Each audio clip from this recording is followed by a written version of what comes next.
In over 3 decades, I've learned that truly great car dealerships are only great because of one thing: leadership. So I'm sitting down with the great men and women inspiring automotive on TimTalks, automotive leadership and beyond. Welcome, everyone, to yet another episode of TimTalks Leadership and Beyond. We are giving you an incredible guest today. I know that I talk look, there's a lot of amazing people in this space, and I've had the privilege of getting to know Mickey Seelye over the last several years. And not only are we partners, obviously, we have the privilege to serve him with our company, but just an incredible human. And I can't wait till you get to see him. A lot of you probably know him, but with that, I would like to welcome Mickey Seelye, President, CEO, owner, any other title I can throw in there, Mickey, of the Seelye Automotive Group in Kalamazoo, Michigan. Mickey, thank you so much, brother, and welcome to TimTalks. Thanks for having me. I'm honored to be here, Tim. Appreciate it. Yeah, brother. Let's just give a little story. I mean, a lot of people don't see what I get to see. A lot of people, and I know obviously you know a lot of people. Let's just start here. I mean, Mickey was, and Mickey, you know, and we'll unpack this a little bit. One of the great things about him, that is the biggest attribute that we talk about in here is, and people that have this don't like to talk about this, and that's humility. Mickey also was featured in a little magazine that you may or may not have heard of called Forbes magazine, and they did an article on him and how he gives back and him as an entrepreneur and what he does. And I think it's really cool what he made sure that they added in there. So let's just unpack that. Give a little bit of background, Mickey, about how you got in the car business, what you guys do, and maybe your brands. And let's just start there so people get to know you, the people that don't know you. Yeah, so Seelye Auto Group was founded by my grandfather 63 years ago. It started in Kalamazoo, Michigan at a Ford dealership. At that time, it was Don Seelye Ford. And so I've lived it my whole life. I mean, it's really, I kind of feel like sometimes, you know, when you make that comment, it's all I know. Hopefully people take that in the right context. I've had other jobs. I've done other things, but I don't feel like I know anything like I know the car business. It's just something it's in my DNA. I've been working here since I was 12 years old in some capacity. And, you know, let's just put it bluntly. I've spent more time here and more hours of my life here than anywhere else. And, you know, in my current role as president, that's fairly new. I've only been doing that for about 4 years.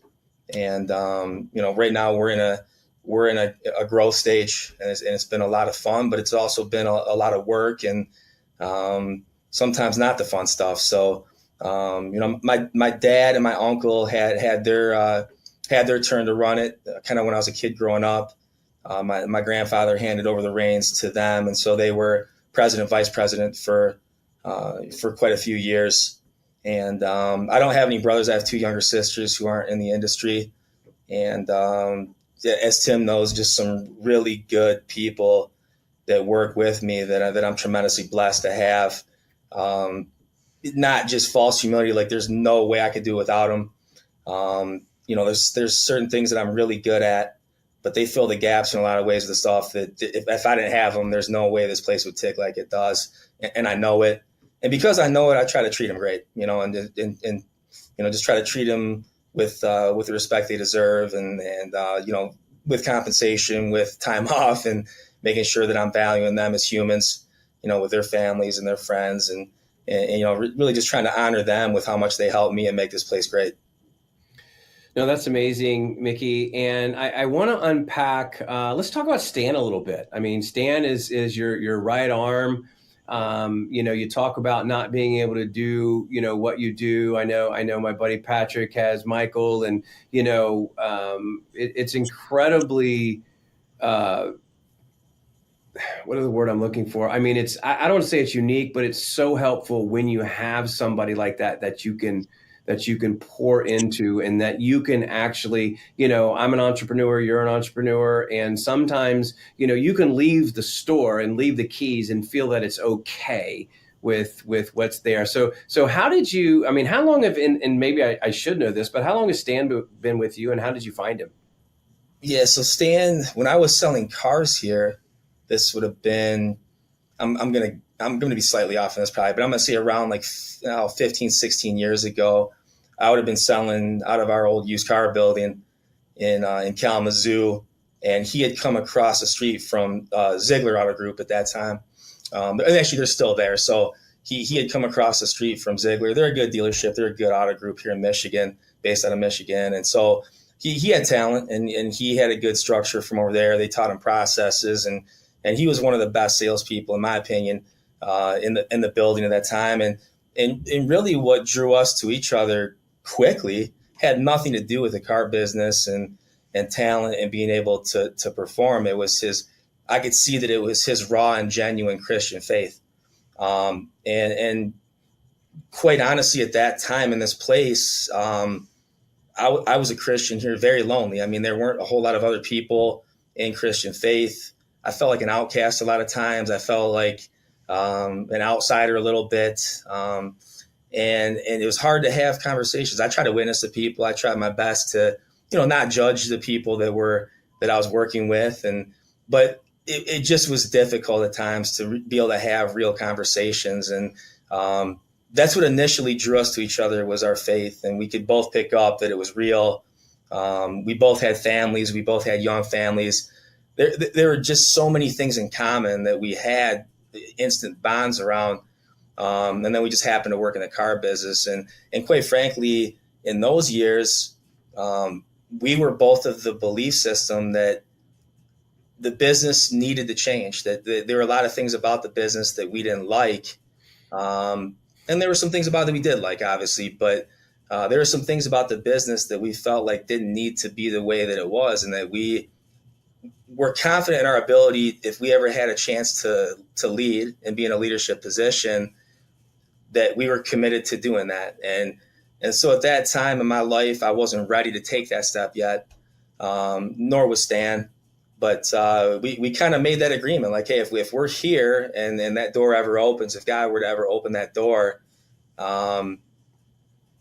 let's do this, right? Let's make some changes and do the things that we believe in, even if every single naysayer out there says that it can't be done and disagrees with it. We just knew that at some point we felt like we were going to be called to something big that way, and so that's the starting point of our relationship.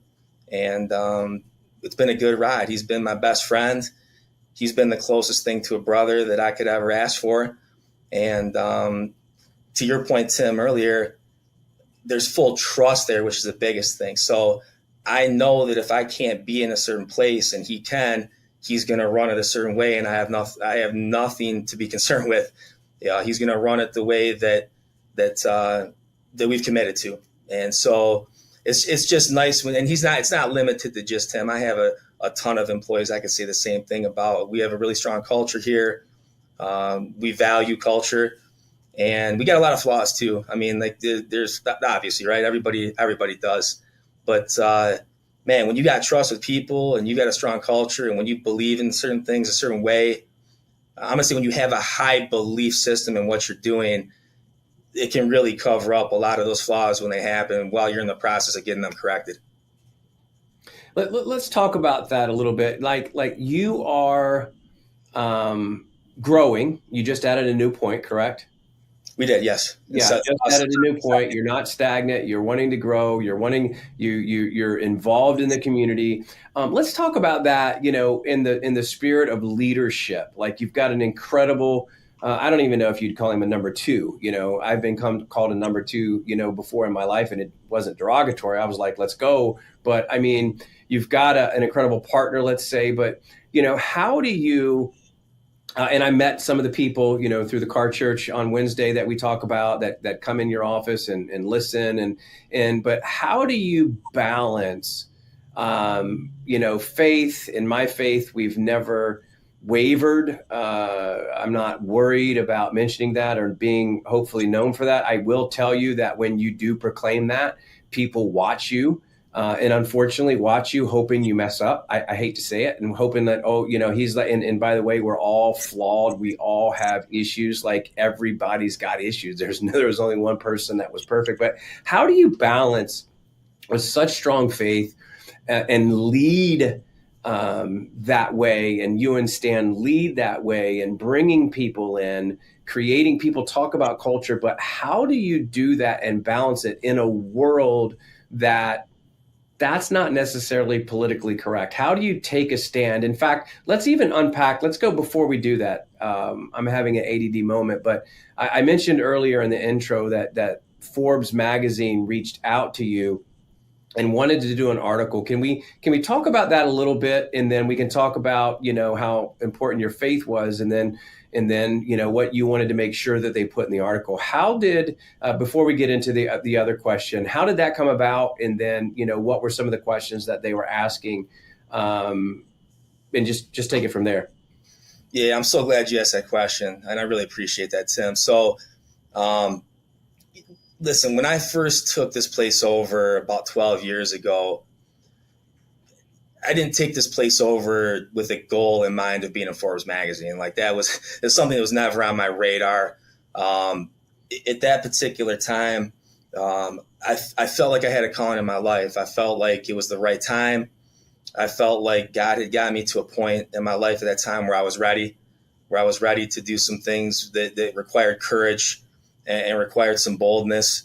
And I also at that point had really committed my life to following the Lord. And so I had a different kind of confidence level because of that, because my relationship with the Lord was established and it was real. And I had been through some things in life, like everybody has, that point where it was different when he was in my life.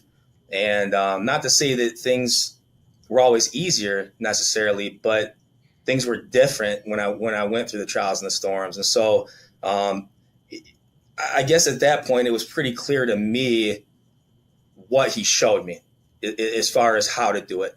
There was no confusing the message or the vision that he gave me. So that was nice, right? That was nice that it was that clear. I knew that if he's first in my life, that means he's first in business. And that wasn't foggy to me at the time. And so really going into a situation where I had limited experience with certain things, I didn't know a lot. I felt great about it. I really did. I felt a confidence from him shoot, if they say ignorance is bliss, maybe there's a little bit of ignorance in that, but maybe he blinded me to stuff that he needed to blind me to. But it was just very clear to me that it was worth going through what we would have to go through. It wasn't easy. It was doing it a different way. But it was a non-negotiable. When you're following the Lord and when you have a real relationship with him, I just believe you have to be willing to walk away from things if it doesn't fit his vision and his will for your life. And so I was at peace with that. I was at peace that if it didn't work, then this wasn't supposed to happen. I was supposed to be doing something else. And I'm real big on this. My purpose and my value and my worth is not being president of Seelye Auto Group. It never will be. That would be selling me short. That would be selling God short. My purpose is much greater than that. Tim, your purpose is much greater than that. And we've had those conversations, right? No matter where I'm at, no matter what I do for a living, put me in any environment and I'm going to have impact and influence to change others' lives because of Jesus and how he's changed my life. And that's first. That's my purpose. And if that means that I can use that as the president of Seelye Auto Group and use it well, right? Then awesome. That's what I'm going to do. But there's going to be a day in my life where I'm not the president of Seelye Auto Group, more than likely. And I'm still going to have tremendous purpose then. So when Forbes reached out to me, I'll get back to that question. Sorry, I should answer the question. It was important to me that if Forbes is reaching out to me, I want them to know about my faith, because that's why I'm here. And that's a big part of this. And so that was another non-negotiable to me. As cool as I thought it was to be in Forbes, it didn't seem like it was cool if they weren't going to allow me to put that part into it. And quite honestly, then it would have just been about my glory. Oh, look at me, I'm in Forbes magazine. With God, he showed this to me many years ago. Any platform he gives me, any opportunity or door that he opens up for me, it's to glorify him. It's for his praise, glory, and honor. Anything outside of that, it's for mine. And it can be a thin line sometimes. And I've been at a place in my life, Tim, I'm not going to lie about it, where getting certain recognition or having somebody reach out to me from Forbes, I would have thought I was the best thing in the world, best thing since sliced bread, right? And would have thought that was the cool part of it, right? The cool part of it was that I knew that something like that came from God as an opportunity to share with people my faith that maybe needed to hear it. This opportunity, this platform is because of him and through him. It's not possible without him, and I know it, and I'm sure of it.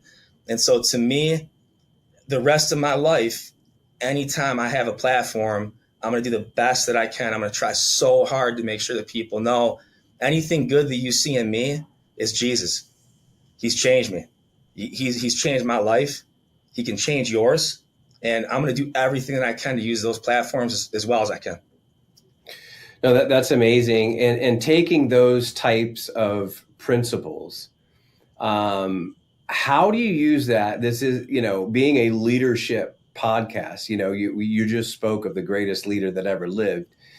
How do we do the day to day? How do we, picking your people? How do you, in a world where everything's not always perfect, in a world where there's upset customers in service, in a world where people are angry on the showroom floor, it happens in every. So how do you lead that way? And I think I have an idea, but share with our listeners, like, what are some things that might be different? Again, we've said it in here hundreds of times at this point. Culture is a word that's thrown around a lot.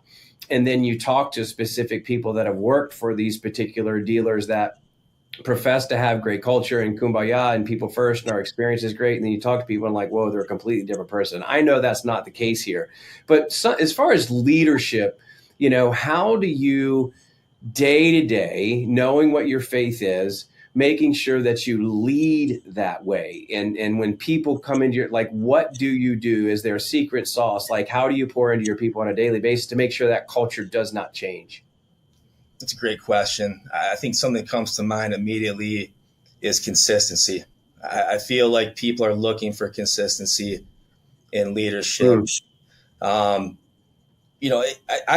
tend to me, I heard you say something earlier in the conversation where, and it's true, by the way, that when we put our faith out there, people are looking, right? People are looking for me to trip up or whoever it is to trip up. And we know that's a real thing, right? And so knowing that's a real thing, I actually love that. I actually love the accountability that comes with that. And so that holds me to a higher standard that I embrace and have fallen short of, right? Like we all have. And there's been days where I failed that miserably, but I can at least recognize that I failed it miserably. And the other thing too is the humility part of that is that, and I've done this with my son as a dad, and I've been in these conversations with team members when I failed, is tell them that you failed. Come clean to them. Don't try to cover something like that up. Take ownership of it immediately. And the times that I have failed people that way, where I was like, man, I didn't represent myself the way that I should have. I've always tried to reflect on that. I pray a lot. I pray for God to show me things sometimes that I can't see in myself. It can be tough when you're in leadership because a lot of people are telling you the things you want to hear all the time, but that's not always the full picture, right? And then too, let's be real. Like when you're the boss, not a whole lot of people are telling you the things you're doing wrong. But here's the thing: is when you talk to God, He will. He will show you those things, and because He loves you that much, and because He knows the intent of my heart and my spirit, because I want to know for the right reasons. And so, but consistency is big. I think consistency in spending time with people, getting to know them, training, the things that we're talking about, developing other leaders. And the other thing too is just being very, very picky and intentional with the right fit and how we hire, how what resources we use as far as bringing new team members in. We really try to promote from within. That's our rule. That is our culture. So if somebody's up for a management position, we always look internally first, every time. Doesn't mean it always goes that way. When we have to hire from the outside, we're hiring for attitude, and then we're training for skill, right?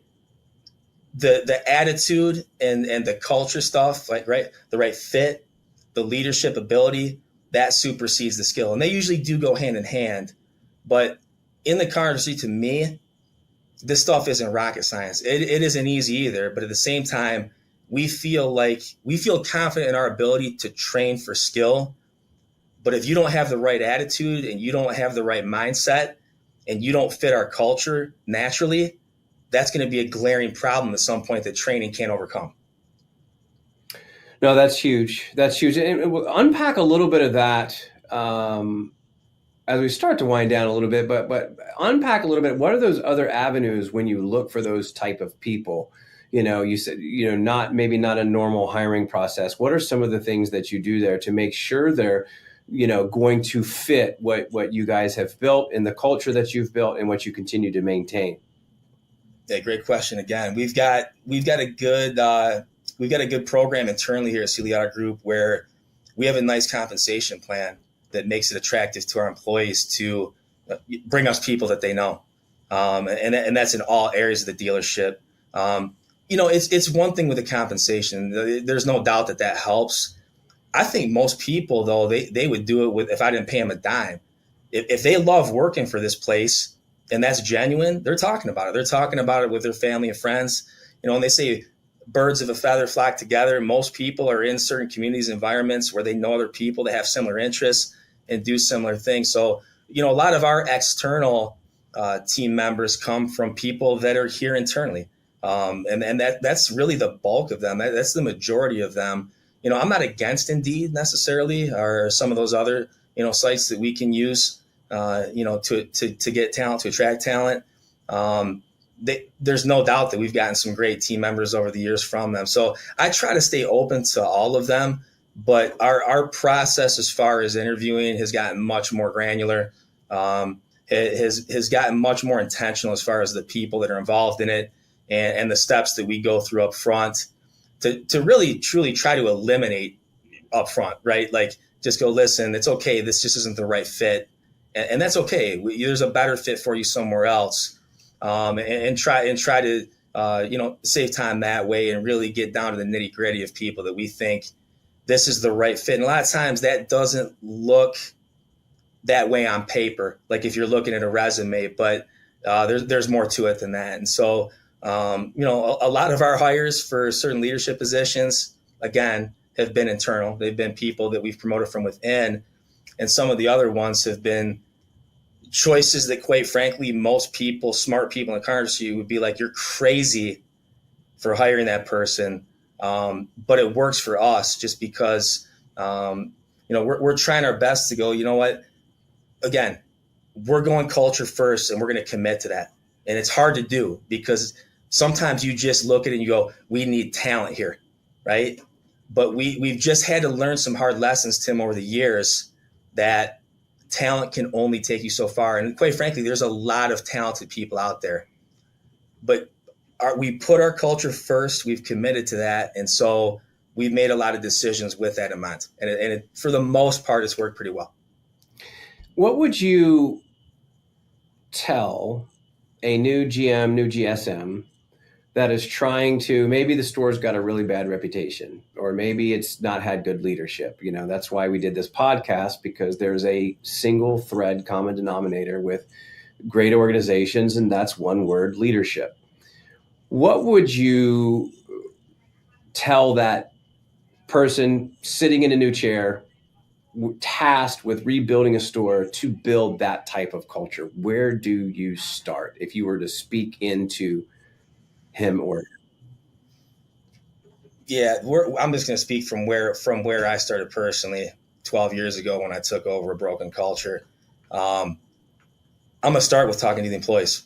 That's my starting point. I want to talk to people. I want to ask a lot of questions. I want to see how it got to that point. Um, I also want to see that sometimes you can't see this, and so it requires you to really dig a little deeper.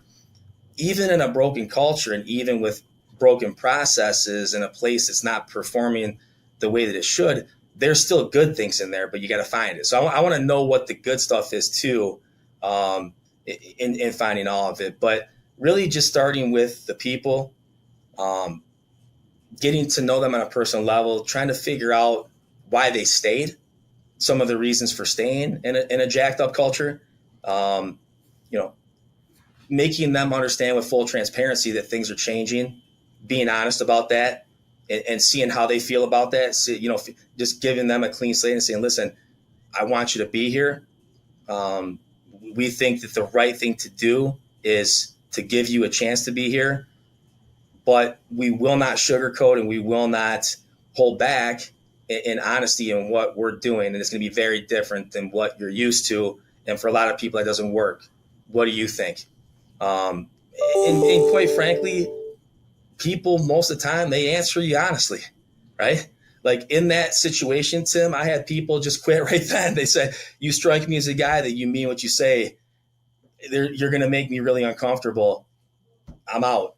And I shook their hand and thanked them and said, thank you for being honest.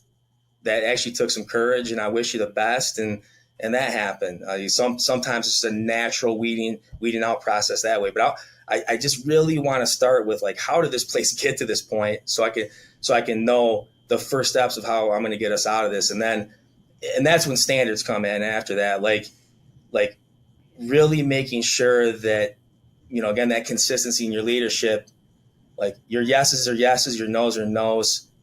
You commit to what you say consistently with actions. You don't deviate, because people are looking for you to. And once they learn that, okay, this guy's going to stick to what he said, things are different, I am going to be held accountable every day, it will naturally take care of itself. Either people will thrive in that have never thrived before, and they'll love it, and that's part of the deal. That was definitely part of the deal for us. Or other people will realize they'll get to a point where they're, okay, I'm going to get exposed, right? Like, I'm going to get exposed at some point. I can't hide anymore. And it'll take care of itself that way. But, ever since I've been following God has shown me in my life to hold high standards, to believe that amazing things are possible, that it's not always going to be gravy. We're not always going to win. It's not always going to be what you want it to be, but to have a high belief system that amazing things are possible, and that we have a direct influence and impact as leaders in the lives of others around us, to get people that maybe don't understand it and don't believe that to a point in their life where we can change their lives. That's amazing, Mickey. And I think, it's so important, because I know for a fact that you, as the owner of the dealership and the president of the entire group, having, excuse me, those one-on-one conversations with, and we've, again, ladies and gentlemen, lean in a little bit. Success leaves clues. Those one-on-one conversations with your people make a big difference. Mickey, I'm so thankful for the few minutes. We'll have to have you back as a guest. We went a little heavy on the faith today, and those of you that know me, I don't hide from it. I guess that's the best word. I don't hide from it. And I know that the beautiful thing about what we're trying to tell you today is we have a lot of people. There's a lot of people, friends of mine, dear friends of mine, that don't have the same faith as I do. And I love them. There's a lot of people that this is a tough one for some people. There's a lot of people that don't vote like I do. And guess what? I love them. And, seriously, I think that, arguing and getting angry, and just because someone doesn't think like you or talk like you or have the same faith that you do, I'll land the plane here. The one apologetic, I guess, or the reason that we can debate a lot of things, but the one thing that you will never be able to, and I'm putting on thick here a little bit, but the one thing you're never going to debate with me is since I accepted Christ in my life, I have never been the same. I'm not the same dude. It's a completely different outlook on life. Mickey's telling you the same thing. Doesn't mean, I fail daily. We fail daily. Mickey fails daily. But just wanted to share that with people. I know there's people listening. I just want to encourage you to lean in into deeper, lean into what really life is about and what an incredible life it will be. Based on you all, Lance, since we had the faith theme today, I'll give you two verses and we'll land the plane. Two of my favorite verses, John 16:33, in this world, you will have trouble, but take heart, I have overcome the world. Ladies and gentlemen, I don't know what you're going through right now. I don't know what pain. I don't know if it's divorce. I don't know if it's death. I don't know if it's sickness, but there's hope because he overcame the world. And then Ephesians 3:20-22 says, to him, just like Mickey said before, to him who is able to do immeasurably more. My Kentucky dictionary says immeasurably means you can't measure it. Immeasurably more than all you could hope or ask for. A little hillbilly boy from Kentucky founding a software company that's done pretty well. That's no chance. There's no chance. It is him. It is all him. And I just want to encourage you today, no matter what you're thinking about, no matter what you're going through, there is hope. There is grace. And you can do immeasurably more than anything you could even dream. Mickey, thank you so much for your time. Ladies and gentlemen, it's been a little different podcast today, but this has been on my heart. I know Mickey is the real deal, and I know we're both flawed humans, and I know we mess up every day, but that's the most incredible thing about grace. It is as free and it is new every single day. Mickey, thank you, and thank you for tuning in and listening, and we will see you next time. As we always say on TimTalks, no one is smarter than everyone. We will just keep continuing to get better together. We'll see you next time. Bye-bye.